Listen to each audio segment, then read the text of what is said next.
శ్రీగురుభ్యో నమః. హరి ఓం. మనకి అనేకమైనటువంటి పండగలు వస్తుంటాయి.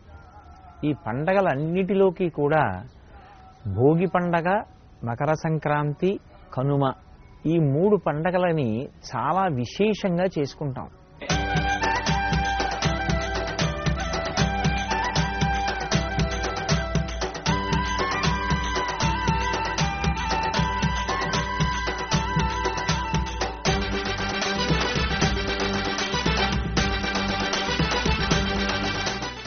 ఎన్నో పండగలున్నా సంక్రాంతి పండగని పెద్ద పండగ అని పిలుస్తాం. ఈ సంక్రాంతి పండగకి ముందు రోజు చేసుకునేటటువంటి పండుగ భోగి పండుగ. దాని పేరే భోగి. భోగం అనుభవించుట అంటే సుఖం అనుభవించుట అని అర్థం. ఈ భోగి పండగ బాహ్యంలో చూస్తే శరీర పోషణార్థం కావలసినటువంటి పంటని, సుఖం అనుభవించడానికి కావలసినటువంటి ధనాన్ని చేకూర్చేటటువంటి రోజులు కనుక దానికి భోగి పండగ అని పేరు. ఎందుచేత అంటే ఈ భోగి పండగ వచ్చేటటువంటి సమయానికి వ్యవసాయదారులు పంటలు కోతలు కోస్తారు. ఆ పంట అంతా ఇంటికి వస్తుంది. ఆ ఇంటికి వచ్చినటువంటి పంట జాగ్రత్తగా ధాన్యాగారంలో నిల్వ చేసి మళ్లీ పంట వచ్చే పర్యంతము కూడా వాళ్ళ కుటుంబ సభ్యులందరూ సంతోషంగా ఆ ఆహారాన్ని తింటూ జీవితాన్ని గడుపుతారు. అలాగే కొంత పంటని విక్రయించినటువంటి కారణం చేత లభించినటువంటి ధనంతో సుఖాల్ని అనుభవిస్తారు. అందుకే భోగి పండగ అని పిలవడానికి కారణం ఏమిటి అంటే మనిషి బాహ్యమునందు సుఖపడడానికి కావలసినటువంటి ధాన్యమంతా కూడా వచ్చేటటువంటి కాలం. రెండు, దక్షిణాయనంలో ఒక ఇబ్బంది ఉంటుంది. శరదృతువు తర్వాత వచ్చేటటువంటి హేమంత ఋతువు అనారోగ్యకారకమైనటువంటి ఋతువులు. అసలు శరదృతువునైతే యముని యొక్క దంస్ట్ర బయటికి వచ్చినటువంటి కాలంగా శాస్త్రం పరిగణిస్తుంది. హేమంత ఋతువులో విశేషమైనటువంటి పొగమంచు ఉన్న కారణం చేత ఆరోగ్యానికి అంత సౌకర్యంగా ఉండదు. అంత మంచు మనిషి యొక్క శ్వాసకోశం మీద పనిచేసి అనారోగ్యానికి గురి చేస్తుంది. కానీ హేమంత ఋతువు దాటిపోయి ఇక వసంత ఋతువు రావడం ప్రారంభమయ్యేటటువంటి కాలం ఆసన్నమవుతోంది అనేటప్పటికే మనిషి ఆరోగ్యాన్ని సంతరించుకోవడానికి కావలసినటువంటి కాలం కూడా ఏర్పాటవుతుంది. అందుకే ఆ ఉత్తరాయణ పుణ్యకాలానికి ప్రారంభ సూచనగా ఉండేటటువంటి భోగి పండగ బాహ్యంలో ఆరోగ్యాన్ని కూడా ఇచ్చేటటువంటి ఆ కాలము ప్రారంభమవడానికి సంకేతం. ఇది బాహ్యమునందు భోగి. ఆంతరముగా విచారణ చేస్తే అసలు ఆ భోగి పండగకి ఉన్నటువంటి విశేషం చాలా చాలా గొప్పది. దక్షిణాయన పుణ్యకాలం యొక్క చిట్ట చివరి రోజు ఏది ఉంటుందో, మకర సంక్రాంతికి ముందు ఉండేటటువంటి రోజు ఏది ఉంటుందో అదే భోగి పండగ. అంటే ఈ తిథి నాడు భోగి పండగ రావాలి అనేటటువంటి నిర్ణయం ఉండదు. దక్షిణాయనం యొక్క చిట్ట చివరి రోజే భోగి పండగ వస్తుంది. మనకి శాస్త్ర ప్రకారంగా దక్షిణాయనం అంతా కూడా ఉపాసనా కాలం. అందుకే సూర్యుడు కర్కాటక రాశిలో ప్రవేశించినది మొదలు మళ్లీ మకర రాశిలోకి ప్రవేశించే పర్యంతం మధ్యలో ఉండేటటువంటి కాలం అంతా కూడా చాలా గొప్ప గొప్ప నైమిత్తిక తిథులతో కూడుకున్నదై ఉంటుంది. విఘ్నేశ్వర చతుర్థి, అలాగే శరత్కాలంలో వచ్చేటటువంటి అమ్మవారి ఉపాసన, శ్రావణ మాసంలో వచ్చేటటువంటి మంగళగౌరీ వ్రతాలు, శ్రావణ మాసంలో చేసేటటువంటి వరలక్ష్మీ వ్రతం, అలాగే కార్తీక మాసంలో చేసేటటువంటి విశేషమైనటువంటి వ్రతాలు, సాలగ్రామ దానాలు, దీపదానాలు, ఇవన్నీ దేని కొరకు ఉద్దేశింపబడ్డాయి అంటే మనిషి పుణ్యకర్మాచరణం చేసి ఆయా నైమిత్తిక తిథులలో కాలమునందు ఏ కార్యక్రమాన్ని నిర్వర్తించాలో ఆ కార్యక్రమాన్ని నిర్వర్తించినటువంటి కారణం చేత విశేషమైనటువంటి పుణ్యాన్ని సంతరించుకుంటాడు. ఆ పుణ్యం దేని కొరకు ఉపయోగపడాలి అంటే మళ్లీ ఏదో ఉత్తర జన్మలలో ఆ పుణ్యాన్ని అడ్డుపెట్టి సుఖాన్ని పొందాలి అనేటటువంటి కోరిక కన్నా కూడా ఆ పుణ్యం చిత్తశుద్ధిని ఏర్పాటు చెయ్యడానికి పనికి రావాలి అని కోరుకున్నవాడెవరుంటాడో అటువంటి వాడికి ఈశ్వరుని యొక్క కృపాకటాక్ష వీక్షణం చేత ఆ నైమిత్తిక తిథుల యందు చేసినటువంటి కర్మాచరణము వలన కలిగినటువంటి ఫలం చిత్తశుద్ధిని కల్పించడానికి సాధనంగా మారుతుంది. ఎప్పుడైతే చిత్తశుద్ధి కలిగిందో పాత్రత కలుగుతుంది. పాత్రత కలిగితే ఈశ్వరుడు జ్ఞానాన్ని కటాక్షిస్తాడు. ఆ జ్ఞానమే ఇక మళ్లీ పుట్టవలసిన అవసరం లేని పునరావృత్తి రహిత శాశ్వత శివ సాయుధ్య స్థితిగా చెప్పబడేటటువంటి కైవల్యము లేదా మోక్షమునకు కారణమవుతుంది. విహిత కర్మాచరణం చెయ్యడానికి కావలసినటువంటి నైమిత్తిక తిథులన్నీ కూడా విశేషమైనటువంటి సమాహార స్వరూపంతో ఉండేది దక్షిణాయన పుణ్యకాలంలో. అందుకే దక్షిణాయనంలో చేసినటువంటి ఉపాసన యొక్క సిద్ధి ఎప్పుడు జరుగుతుంది అంటే ఉత్తరాయణంలో జరుగుతుంది. అందుకే ఉత్తరాయణ పుణ్యకాలం ప్రారంభమైంది అంటే స్వర్గద్వారాలు తెరిచారు అంటారు. అంటే దక్షిణాయన పుణ్యకాలంలో చేసినటువంటి ఉపాసన యొక్క ఫలితంగా మనుష్యుడు ఉత్తమమైనటువంటి లోకాలని చేరుకోవడానికి కావలసినటువంటి అర్హతని పొందుతాడు. అందుచేత మనిషి ఆంతరముగా భోగం అనుభవించడానికి కావలసినటువంటి స్థితిని పొందాడు. విడుదలయే మోక్షమం. అటువంటి మోక్షాన్ని పొందడమే జీవితంలో నిజమైనటువంటి భోగి. అటు ఆధ్యాత్మికంగా భగవంతుని యొక్క అనుగ్రహాన్ని సంపాదించుకోవడానికి కావలసినటువంటి కాలము అయి ఉండడం ఒకెత్తు, లౌకికమైనటువంటి కోర్కెలకి మేం దూరంగా ఉండి ఆంతరమనందు భగవంతుడికి దగ్గరగా ఈశ్వరకామం పెంచుకుంటామని చెప్పడానికి సూచనగా భోగిమంట అని వేస్తారు. ప్రతి వీధిలో భోగిమంట వేసి అందులో కట్టెలు, ఆవు పేడతో చేసినటువంటి పిడకలు వేస్తూ ఉంటారు. అంటే దాని అర్థం మేము లౌకిక కామాన్ని కాల్చేసుకుని ఈశ్వర కామాన్ని పెంపొందించుకునే ప్రయత్నం చేస్తామని. బాహ్యంలో పరమేశ్వరుడిచ్చినటువంటి సంపత్తిని పరమేశ్వర ప్రసాదంగా అనుభవిస్తాం. ఆ భోగి ఎప్పుడు వస్తుంది? లౌకికమైనటువంటి కామమంతా కాలిపోయి ఈశ్వర కామం ఒక్కటే మిగిలిపోతే ఆ ఈశ్వర కామమే నిరతిశయ భక్తిగా మారితే, ఆ భక్తి వలన చేసిన కర్మాచరణము చేత చిత్తశుద్ధి చేత పాత్రత కలిగితే, పాత్రత వలన జ్ఞానము కలిగితే, జ్ఞానము వలన భోగి. భోగి అంటే ఈశ్వరునితో భోగించుట అనగా మోక్ష సిద్ధి కలుగుతుంది. ఇది కలుగుతుంది అని దక్షిణాయనంలో చేసిన ఉపాసనకి సిద్ధిని ప్రకటనమయ్యేటటువంటి రోజుగా చెప్పబడినటువంటి విశేషమైన తిథి కనుక దానికి ఇక ప్రత్యేకంగా ఒక తిథి నిర్ణయం చెయ్యరు. దక్షిణాయనానికి చిట్ట చివరి రోజు ఏది ఉంటుందో అదే మనకి భోగి పండగగా నిర్ణయింపబడి ఉంటుంది. ఈ భోగి పండగ నాటికి అమ్మవారి అనుగ్రహం రేగుపండులోకి ప్రవేశిస్తుంది. అందుకే చిన్నపిల్లలకి జాతకరీత్యా ఏవైనా ఇబ్బందులుంటే తొలగించడానికి వాళ్ళేదో కూర్చుని పెద్ద పెద్ద యజ్ఞయాగాది క్రతువులను నిర్వహించలేరు కనుక చిల్లర పైసలు, బంతిపూలు, రేగుపళ్ళు, చెరుకు ముక్కలు, కొబ్బరి ముక్కలు ఇటువంటివి కలిపి పెద్దవాళ్ళు పిల్లల్ని కూర్చోపెట్టి వాళ్ళ మించి ఈ పదార్థాన్ని కిందకి విడిచిపెడతారు. ఈ పదార్థాలు వాళ్ళ తలమించి కిందకి పడిపోతే భోగి పీడ తొలగిపోయి వాళ్ళు సంతోషంగా జీవితం గడపడానికి ఏ అనారోగ్యము ప్రతిబంధకంగా వచ్చేటటువంటి అవకాశం ఉంటుందో అటువంటి అవకాశము తొలగిపోయి వాళ్ళు ఉత్తరోత్తర జీవితంలో సంతోషంగా ఉండడానికి కావలసినటువంటి వ్యవస్థ ఏర్పడుతుంది. అందుకే భోగిపీడ తొలగించుకునేటటువంటి అద్భుతమైనటువంటి రోజు భోగి పండగ.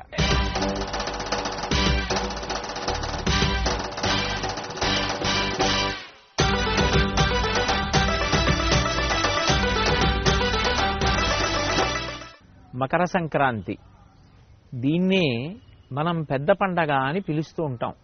సూర్యుడు ఉత్తరాయణ పుణ్యకాలంలో ప్రవేశించినటువంటి రోజు ప్రారంభం నుంచి ఇక మకర సంక్రాంతి అవుతుంది.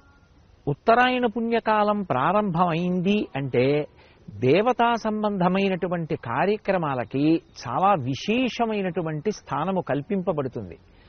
సూర్యుడు మకర రాశిలోకి ప్రవేశిస్తే మళ్లీ కర్కాటక రాశిలోకి ప్రవేశించే పర్యంతము ఉన్నటువంటి కాలం ఉత్తరాయణ పుణ్యకాలం. ఉత్తరాయణ పుణ్యకాలం తనంత తానుగా చాలా తేజోవంతమైనటువంటి కాలంగా, ఈశ్వర సంబంధమైనటువంటి కార్యక్రమాలు ఏవి చేసినప్పటికీ కూడా చాలా గొప్ప ఫలితాన్ని అనుగ్రహించగలిగినటువంటి కాలంగా చెప్పబడుతుంది. అందుకే సూర్యుడు మకర రాశిలోకి ప్రవేశించేటటువంటి సమయాన్ని లెక్క కట్టుకుని ఆ ఉత్తరాయణ పుణ్యకాలం ప్రారంభమవుతోంది అన్నప్పుడే ప్రత్యేకంగా ప్రయత్నపూర్వకంగా ఆ మకర సంక్రమణ స్నానము అని చెప్పి చేసి పితృదేవతల యొక్క సంతోషం కోసం, దేవతల యొక్క అనుగ్రహం కోసం మనం దాన ధర్మాది కార్యక్రమాల్ని నిర్వర్తిస్తూ ఉంటాం. ఇటువంటి ఉత్తరాయణ పుణ్యకాలం ప్రారంభమైనటువంటి మకర సంక్రాంతిని పెద్ద పండగగా మనం ఆంధ్రదేశంలో చాలా చాలా విశేషంగా చేసుకుంటాం. ఆ పండగ నాడు కొత్తల్లుళ్ళని ఇంటికి పిలిచి చక్కగా వాళ్ళందరికీ కూడా తలస్నానం చేయించి నూతన వస్త్రములనిచ్చి మంచి మధుర పదార్థాలతోటి అత్తవారి ఇంట్లో చక్కటి భోజనం ఏర్పాటు చేసి విందు వినోదాలతో ఎంతో సంతోషంగా చేసుకునేటటువంటి పండగ. ప్రత్యేకించి సంక్రాంతి పండగ అనేటప్పటికీ దాని శోభ వేరు.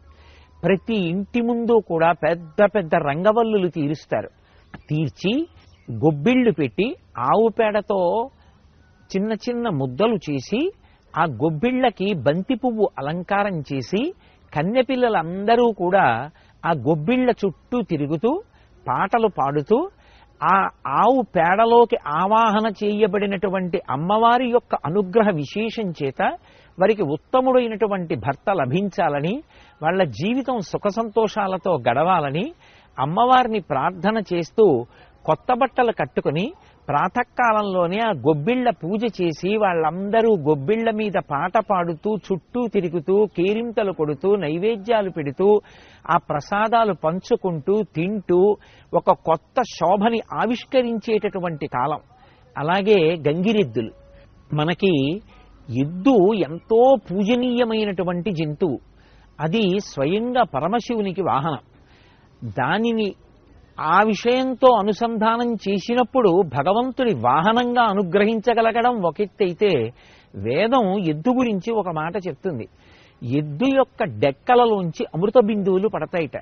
వ్యవసాయం ప్రారంభం చేసే ముందు ఎద్దుని తీసుకొచ్చి దాని మెడ మీద నాగలి ఉంచి ఆ భూమిని దున్నినప్పుడు దాని యొక్క డెక్కలలోంచి పడినటువంటి అమృత బిందువుల చేత పవిత్రమైనటువంటి భూమిలోంచి వచ్చినటువంటి పంట ఏది ఉంటుందో ఆ పంట తేజోకారకం అవుతుంది. అది కంటి సంబంధమైనటువంటి వ్యాధులు రాకుండా కాపాడడమే కాకుండా తిన్న అన్నం ఆరో వంతు మనసుగా మారిపోవాలి. కాబట్టి ఆ మనసు భగవంతుని యందు కృతజ్ఞతాభావం కలిగినదై, శాస్త్రమునందు విశ్వాసము కలిగినదై, 10 మంది కొరకు నేను ప్రవర్తించాలి అనేటటువంటి త్యాగబుద్ధితో కూడుకున్నవాడై, త్యాగే నైకే అమృతత్వమానసహు అనేటట్టుగా బ్రతకడానికి కావలసినటువంటి విశేషాన్ని అనుగ్రహించగలదు. దీనికంతటికీ ప్రధానమైనటువంటి నేపథ్యం ఎక్కడుంటుంది అంటే ఆ ఎద్దు యొక్క డెక్కలలోంచి జారేటటువంటి అమృత బిందువులు భూమిలో తడవడం కారణం. అందుకే ఏరువాక పౌర్ణమి అని ఎద్దుని నాగలి కట్టి దున్నించేటటువంటి కాలం పర్వమైతే, మనకి అలా అనుగ్రహించినటువంటి ఆ ఎద్దుని మళ్ళీ ప్రత్యేకంగా అలంకారం చేసి గంగిరెద్దులుగా ఇంటి ముందుకు తీసుకొస్తారు. మంగళప్రదమైనటువంటి వాక్కులను ఆ గంగిరెద్దు తీసుకొచ్చినటువంటి వ్యక్తి పలుకుతాడు. యజమాని వృద్ధిలోకి రావాలని, యజమాని కుటుంబం వృద్ధిలోకి రావాలని, ఎన్నో శుభపరంపరలు కలగాలని అదే పనిగా మంగళవాక్కులు పలుకుతూ ఉంటాడు. ఆ మంగళవాక్కులు పలుకుతున్నటువంటి ఆ గంగిరెద్దుల వ్యక్తి దగ్గరికి వెళ్ళి మనకి తోచినది ఏదో ఒకటి ఇస్తే అతను ఆ పలికినటువంటి మంగళవాక్కులకు తీసుకొచ్చినటువంటి ఆ గంగిరెద్దు తల ఊపుతూ ఉంటుంది. అది తల ఊపడము అంటే ధర్మదేవత అంగీకరించినట్టు. దాని చేత ఆ ఇల్లు వృద్ధిలోకి వస్తుంది. ఆంధ్రదేశంలో ఈ గంగిరెద్దులు రావడం, గంగిరెద్దుని ఆడించడం, అది చూసి పిల్లలు మురిసిపోవడం, ఇదంతా కూడా పెద్ద పండగ అయినటువంటి మకర సంక్రమణంలో జరిగేటటువంటి ఒక గొప్ప విశేషం. అలాగే హరిదాసులు చేతిలో ఆ తంబురా పట్టుకుని హరినామ సంకీర్తనం చేస్తూ ఎడం వైపు ఒక పెద్ద జోలి నుంచుకుని, అలాగే తల మీద భిక్షాపాత్రని గొప్ప అమరికతో కట్టుకుంటారు. వాళ్ళు ఏ ఇంటి ముందు ఆగరు. నడిచి పెద్దగా కీర్తన చేస్తూ కుడి చేతిలో చిడతలు పట్టుకుని ఆ చిడతలు వాయిస్తూ వెళ్ళిపోతూ ఉంటారు. ఎంత పెద్ద కంఠంతో పాడతారో. వాళ్ళు హరినామ సంకీర్తనం చేసి వెళ్ళిపోతుంటే యజమాని తన బిడ్డల్ని పైకి పంపించి ప్రత్యేకంగా ఆ హరిదాసుని ఇంటికి ఆహ్వానిస్తారు. ఆయన వీధి గుమ్మంలోకి రాగానే ఆ బియ్యం చేత్తో పట్టుకుని వేస్తే ఎంత అమరికగా వంగుతాడో, చంటి పిల్లలకి కూడా అందేటంత అమరికగా కిందకి వంగుతాడు. వంగినప్పుడు అందులో ఆ బియ్యం వేస్తే మళ్లీ లేచి ఆ హరినామ సంకీర్తనం చేసుకుంటూ వెళ్ళిపోతుంటాడు. అందుకే ఉత్తరాయణం వచ్చింది అంటే దేవతలకి సంతోషం, ఋషులకు సంతోషం, పితృదేవతలకి సంతోషం, మనుష్యులకి సంతోషం, సమస్త భూతములకు సంతోషం. వీటితో పాటుగా ప్రతి ఇంటా కూడా చక్కటి పండగ వాతావరణం నెలకొని ఉండేటటువంటి పరమ పవిత్రమైనటువంటి కాలం. ఉత్తరాయణ పుణ్యకాలం ప్రారంభమైంది అంటే సమస్త భూతములకు కూడా ఆరోగ్యము సిద్ధించడం ప్రారంభమవుతుంది. ఎందుచేత అంటే సూర్యుడు భూమికి దగ్గరగా దిగుతాడిక. సూర్యుడు భూమికి దగ్గరైనటువంటి కారణం చేత సూర్యకాంతి చాలా విశేషంగా భూమి మీద ప్రసరిస్తుంది. అంతటి సూర్యకాంతి ఎప్పుడైతే విస్తరించిందో సమస్త భూతములు కూడా ఆరోగ్యాన్ని పొందుతాయి. లోకంలో అన్ని ప్రాణులకు ఆరోగ్యాన్ని ఇవ్వగలిగినటువంటి మహానుభావుడు భాస్కరుడు, ఆ సూర్య భగవానుడు ఒక్కడే. అందుకే మనకి ఆరోగ్యం భాస్కరాది చేత్ అనేటటువంటి నానుడి ఏర్పడింది. పైగా ఇక వసంత ఋతువు ప్రారంభమవడం మొదలవుతుంది. వసంత ఋతువు కానీ ప్రారంభమవుతోంది అంటే అంతకు ముందే చెట్లన్నీ ఆకులు రాల్చేసి తర్వాత చిగర్చడం మొదలు పెడతాయి. ప్రకృతి అంతా కూడా అందాలు సంతరించుకోవడానికి కావలసినటువంటి నేపథ్యం ఆవిష్కృతం అవడానికి ప్రారంభమయ్యేటటువంటి కాలమునకు నాంది ఉత్తరాయణ పుణ్యకాలంలోనే జరుగుతుంది. ఇన్ని రకాలుగా మనిషికి సమస్త భూతములకు కూడా కావలసినటువంటి విశేషమైనటువంటి ఆరోగ్యాన్ని ఇవ్వగలిగినటువంటి సూర్య తేజస్సు యొక్క ప్రసరణకు యోగ్యమైనటువంటి కాలము ఉత్తరాయణ పుణ్యకాలంలోనే జరుగుతుంది. ఆ ఉత్తరాయణ పుణ్యకాలం ప్రవేశించినటువంటి రోజు మకర సంక్రమణం, సూర్యుడు మకర రాశిలోకి ప్రవేశించినటువంటి పుణ్యకాలం. అటువంటి ఉత్తరాయణ పుణ్యకాల ప్రారంభ దినమై మకర సంక్రాంతి అయి అందరికీ కూడా అన్ని రకాలుగాను అనుగ్రహ ప్రసరణం చేసేటటువంటి ఈశ్వరుని యొక్క అనుగ్రహం విస్తృతంగా ప్రసరించేటటువంటి రోజు.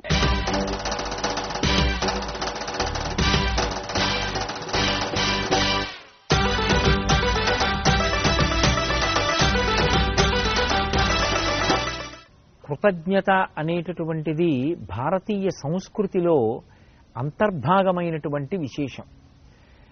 ఉపకారం చెయ్యడం కాదు, అపకారం చేసిన వాడికి కూడా తిరిగి ఉపకారమే చెయ్యడం ఈ జాతి యొక్క ప్రధానమైనటువంటి లక్షణం.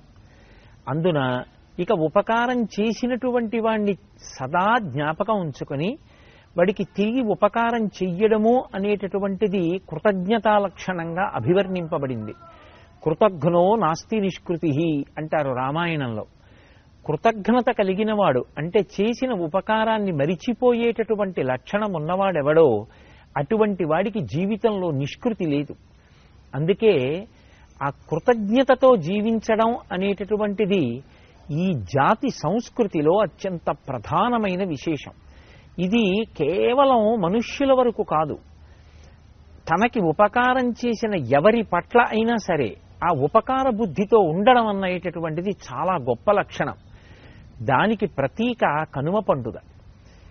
మనం అందరం కడుపు నిండా అన్నం తినగలుగుతున్నాము అంటే ఆ వ్యవసాయం చేసినప్పుడు అమ్మ భూమాత అనుగ్రహించి మనకి పంటనిస్తోంది. ఆ పంట మనకి దక్కడానికి అసలు ఆ భూమి దున్నడంలో ఎంతో మనకి సహకరిస్తున్నటువంటి జంతువు ఎద్దు. పైగా వేదంలో చెప్పబడినట్టుగా ఎద్దు యొక్క డెక్కల నుండి జాలువారినటువంటి అమృత బిందువులు భూమిలో పడినటువంటి కారణం చేత ఆ భూమి నుంచి పైకి పెరిగినటువంటి సస్యముల నుంచి వచ్చినటువంటి పంట కంటి సంబంధమైన వ్యాధులు రాకుండా మనిషిని కాపాడుతూ ఉంటుంది.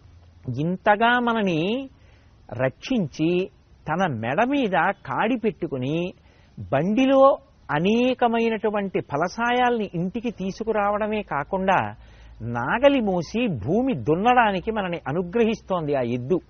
అందుకే ఆ ఎద్దు పట్ల ప్రత్యేకమైనటువంటి కృతజ్ఞతని ఆవిష్కరిస్తారు. ఆ ఎద్దు పట్ల కృతజ్ఞతని ఆవిష్కరించేటటువంటి పండగకే కనుమ పండుగ అని పేరు. భోగి నాటికి ఇంటికి ఆ పంట అంతా వచ్చింది. సంక్రాంతి పండగ నాడు కొత్త అల్లుళ్లతో కలిసి సంతోషంగా భోజనం చేశాడు. మరి దీనికంతటికీ పాటుగా తనతో పాటుగా కలిసి శ్రమించినటువంటి ప్రాణి ఒకటి ఉంది, ఎద్దు. అది ఇంటి పెరట్లోనే ఉంది. మరి ఆ ఎద్దుని కూడా సత్కరించకపోతే మనిషి జీవితానికి పూర్ణత్వం ఎక్కడుంది? ఇది భారతీయ సంస్కృతికి ఉన్న గొప్పతనం. అందుకే కనుమ పండుగ నాడు ఎద్దుల్ని ప్రత్యేకంగా అలంకారం చేస్తారు. వాటికి మెడలో పూలదండలు వేసి దానికి రకరకాలైనటువంటి ఆభరణాలు తొడిగి చక్కగా మంచి పాయసం వండి పొంగలి వండి తీసుకొచ్చి ప్రత్యక్ష నివేదనగా ఆ ఎద్దు చేత తినిపిస్తారు. అలాగే మనకి పాడికి కారణమైనటువంటిది ఆవు. ఆ ఆవు ఇంట్లో ఉంది కాబట్టి దాని పాలు తాగగలుగుతున్నాం, యజ్ఞయాగాది క్రతువులు చెయ్యగలుగుతున్నాం. ఆ పాలు మన పిల్లలకి పట్టి వాళ్ళకి మేధో వికసనం జరగడానికి కారణముగా వాడుకోగలుగుతున్నాం. అటువంటి ఆవుని ఎద్దుని మన కృతజ్ఞతని ఆవిష్కరించడం కోసమని చెప్పి అలంకరించి ప్రత్యేకంగా పొంగలి వండి తీసుకొచ్చి ప్రత్యక్ష నివేదనగా తినిపించేటటువంటి రోజు.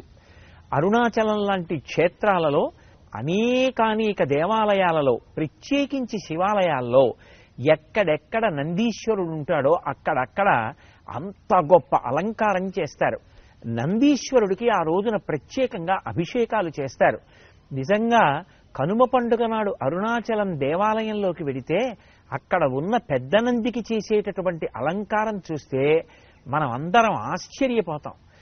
ఆలయంలో ఉండేటటువంటి నందీశ్వరుడి దగ్గర నుంచి బయట పశువులన్నిటినీ కూడా అంత గొప్పగా అలంకారం చేసి ప్రత్యక్ష నివేదనగా వాటికి పొంగలి పెట్టి కృతజ్ఞతావిష్కారం చేసేటటువంటి పండగ కనుమ పండుగ. ఆ కృతజ్ఞత బుద్ధి మనుష్యుల యందు పెరిగిన నాడు నాగరికత సంస్కృతి పరిఢవిల్లుతాయి. అందుకే కనుమ పండుగని మనందరం కూడా అటువంటి భావనతోటే చక్కగా నిర్వర్తించుకొని భారతీయ సంస్కృతి ఉద్దీపనానికి కారణభూతులం అవుదాం. అలా బుద్ధి ప్రచోదనం చేసి అనుగ్రహించవలసినదిగా శ్రీవేంకటేశ్వరుడి పాదములు పట్టి ప్రార్థన చేస్తూ ఓం నమో వెంకటేశాయ.